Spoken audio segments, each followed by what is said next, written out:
Aux origines, le Bénin était occupé par plusieurs royaumes. Les plus en vue s'appelaient Dahomey, Sorgbonou, Niki, Kondé et Kandi. La rébellion de Kaba éclata en 1916 dans la petite partie est des montagnes de l'Atakora.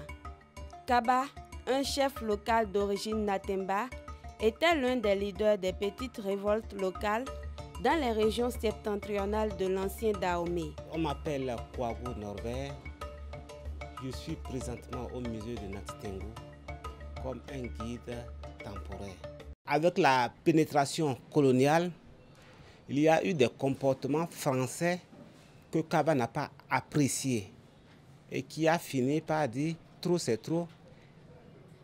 On ne va pas se laisser faire comme ça. Et il a déclaré une résistance, c'est-à-dire une guerre qui a duré de 1914 à 1917 avec le colon. Son mouvement progressa et s'étendit sur une zone habitée par différents groupes ethniques. Il ne lui fut pas difficile d'obtenir le soutien des autres jeunes hommes, car nombre de membres de son mouvement étaient hostiles aux Français qui avaient essayé de recruter de force des jeunes gens lors de la Première Guerre mondiale. Avant de commencer la résistance, il n'avait pas tout de suite perçu cet aspect final de la guerre. Il se disait qu'à coup sûr, il est sur son terrain, il va remporter la victoire. Kaba comptait sur son courage et la bravoure de ses guerriers.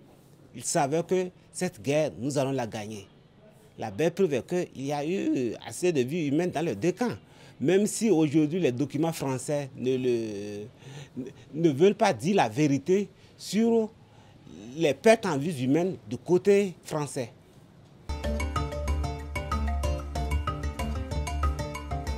Les administrateurs français se virent obligés de demander un détachement militaire spécial pour briser la résistance.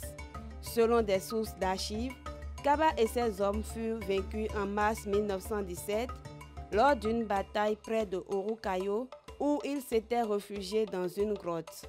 Kaba n'a pas été tué parce que même quand vous allez sur ce champ de Kaba, sur ce champ de combat, et qu'on vous montre là, on dit que Kaba a été tué. Kaba n'était pas un fuyard, il n'allait pas aller se réfugier dans une grotte avec les vieillards, les femmes et les enfants. C'est lui qui avait organisé la guerre. Il avait toujours sa position stratégique.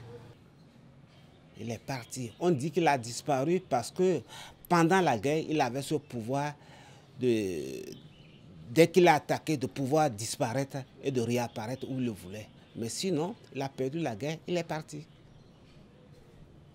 Pour une destination inconnue, qui n'a même pas voulu dire à l'un de ses proches.